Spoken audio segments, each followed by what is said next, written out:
안녕하세요, 팩트남입니다. 오늘은 아이덱스 2025에서 소개된 K2ME 전차에 대해서 이야기를 해보려고 합니다. 해당 기사는 아미 레코그니션의 2월 18일 이번 주 기사고요. 제목을 확인해 보니까 대한민국이 사우디아라비아와 아랍에미리트의 미래 요구 조건을 만족하기 위해서 새로운 K2ME 전차를 개발한다는 소식입니다. IDX 2025에서 K2ME 전차가 공개되었는데요. IDX 다들 알고 계시겠지만 방산 전시회입니다. 아랍에미리트 아부다비에서 2년마다 개최가 되고 중동 최대 규모 방산 전시회로 알려져 있습니다. 올해는 2월 17일부터 21일까지 오늘 21일이니까 오늘 이제 끝났겠네요. 그죠? 이렇게 진행이 되고요. 여기서 이제 K2ME 전차가 소개가 되었습니다. M이니까 미들이스트 중동형 모델을 의미하고요. 근데 이번 중동형 모델은 이번이 처음 소개된 건 아니고 이미 IDX 2023에서도 아랍에미리트를 위해서 소개가 되었는데요. 당시 전차 계약 협상 한다고 이런 내용과 함께 또 기술 이전 할 수도 있다 이런 내용이 있었는데 그 이후로는 뭔가 소식이 들리지 않고 있습니다. 그러나 중동의 방산 계약들이 그렇잖아요. 돼도 모르는 척, 안 돼도 모르는 척. 그래서 이 소식은 알 수 없지만 이번 아이덱스를 통해서 사우디아라비아와 아랍에미리트가 좋은 소식이 들릴지도 모른다고 하니까 좀 기다려보는 걸로 하겠습니다. 이번에 기사들이 좀 강조하고 있는 부분들이 있는데요. 바로 대한민국의 노력이라는 키워드입니다. 특히 이번 강조되는 노력을 두 가지 내용으로 좀 분류를 해볼 수 있겠는데요. 첫 번째는 코리아 원팀, 그리고 두 번째는 파워팩입니다. 먼저 코리아 원팀에 대한 내용은요. 이번 아이덱스 동안 현대 로템, S&T 중공업, 그리고 HD 현대 인프라코어가 중동의 K2 전차를 홍보하기 위해서 협력 체계를 구축해서 아주 원활하게 진행을 했다고 합니다. 현재 세계가 자국 내 방산 제품을 홍보하기 위해서 그 국가 내 협력 업체들이 상당히 노력을 하고 있는 모습들이 계속 보여지고 있습니다. 특히 얼마 전에 소개해드린 독일의 레오파드 전차 3 개발 소식과 관련해서 독일 내 실력 있는 방산 업체들이 힘을 합친다는 소식을 전해드리기도 했습니다. 대한민국의 K2 전차와 경쟁할 수 있는 기종은 몇 가지 안 됩니다. 그리고 그 중에 독일은 레오파드 2라는 전차를 만들어서 우리 대한민국의 가장 강력한 경쟁국 중 하나입니다. 따라서 이런 경쟁 국가에 밀리지 않으려면 우리 이렇게 힘을 합쳐야 됩니다. 그런 의미에서 상당히 긍정적인 모습이라 보여지고요. 자, 그리고 두 번째 외신들이 강조하고 있는 것은 바로 파워팩입니다. 먼저 23년 터키 알타이 전차에 들어가는 파워팩을 대한민국이 수주를 했습니다. 물론 이거는 공짜로 얻어진 게 아니고요. 터키 아나톨리아 공원의 험난한 사막 지형을 하루에 200km씩 주행하면서 정말 실전 테스트에 노력을 거쳐가면서 얻어진 성과입니다. 그래서 외신들이 이러한 대한민국의 노력에 대해서 주목하고 있고요. 그리고 대한민국 역시 지난 10월 방추위 결정에 따라서 4차 양산분에서는 국산 변속기를 채택하기로 했습니다. 이에 따라서 2025년 2월 이번 달이죠. S&T 다이나믹스가 1337억 원의 계약을 수주를 하고 2026년부터는 국산 파워팩의 K2를 군에 공급하기로 했습니다. 저는 이러한 부분들이 대한민국이 자국 내 이제 K2에 사용함으로써 이런 신규 파워트레인 부품에 대한 불신을 해소했다라고 생각을 합니다. 그리고 이전에는 파워팩을 해외로부터 수입을 했잖아요. 그러면서 대한민국의 훌륭한 K9 전차 수출에 방해받고 그랬던 적이 있습니다. 그러나 이번에 K2 전차의 파워팩을 국산으로 이제 변경을 하면서 앞으로는 이런 파워팩 문제로 수출을 못하는 경우는 없을 거라고 생각을 합니다.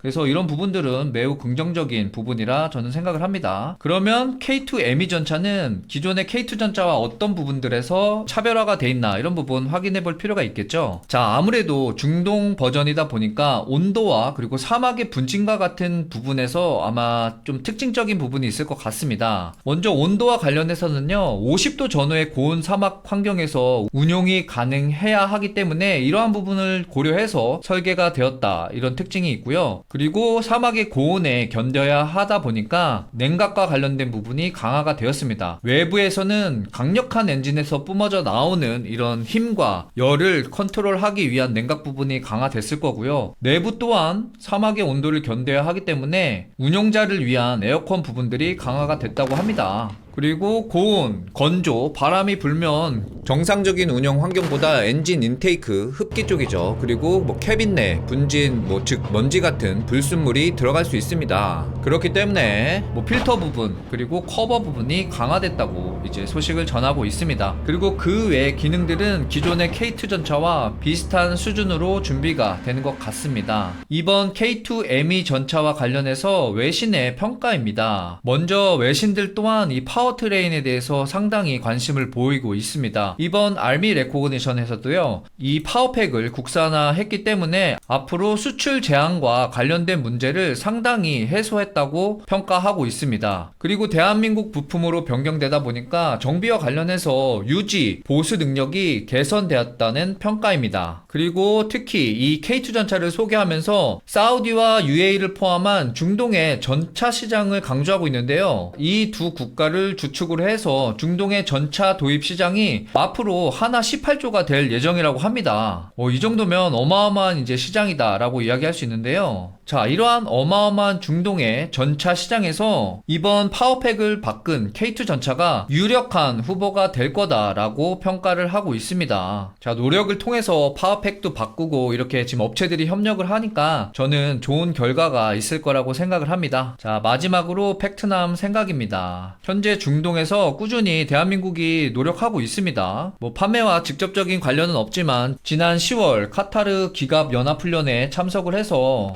카타르가 보유하고 있는 PGG-2000 그리고 레오파드 그리고 대한민국이 K2, K9을 활용하여 상당히 의미 있는 훈련을 무리 없이 소화를 했습니다. 아마 이런 부분에서 중동 국가들이 높게 평가를 했을 거라 생각이 되고요. 그리고 2024년에 사우디가 테스트용과 시험용으로 K2 전차를 수입해 갔다는 이런 썰이 있습니다. 근데 사실 이거는 뭐 썰이기보다는 이런 통계가 있습니다. 어떤 내용이냐면 지난달 15일 한국무역협회의 무역 통계에 따르면 지난해 한국이 사우디에 수출한 전차와 그 밖의 장갑 차량이 대략 1,700억 원 정도 된다고 통계에 잡혀 있습니다. 이제 해당 규모는 전년 대비, 즉 2003년 대비 한 7배 정도 큰 규모예요. 그러니까 이렇게 갑자기 뛸 수가 없잖아요. 그렇기 때문에 기사에서 분석하는 내용들도 계약 규모나 단가 등을 고려했을 때는 뭔가 제대로 된 전차를 수출한 것이 아니냐라는 이런 분석이 있습니다. 그래서 이러한 근거를 가지고요, 방위사업청 관계자에게 문의를 하니까 사우디 측 요청으로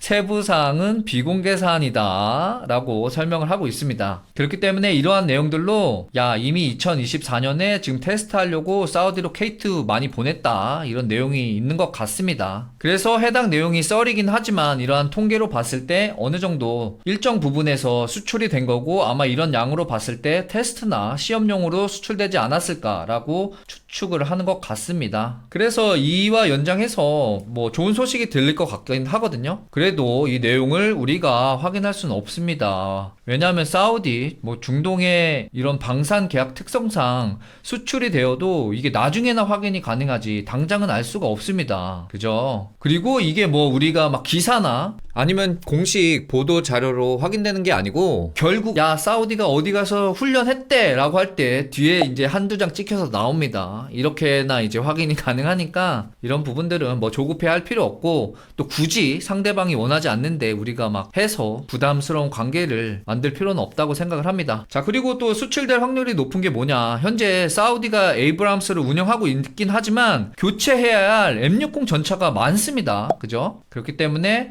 좋은 소식이 아니죠. 좋은 사진을 기대해 봅니다. 자, 제가 준비한 영상은 여기까지입니다. 오랜만에 구독, 좋아요 한 번씩 눌러주시고요. 저는 더 좋은 영상으로 찾아뵙겠습니다. 지금까지 팩트남이었습니다. 즐거운 하루 보내세요.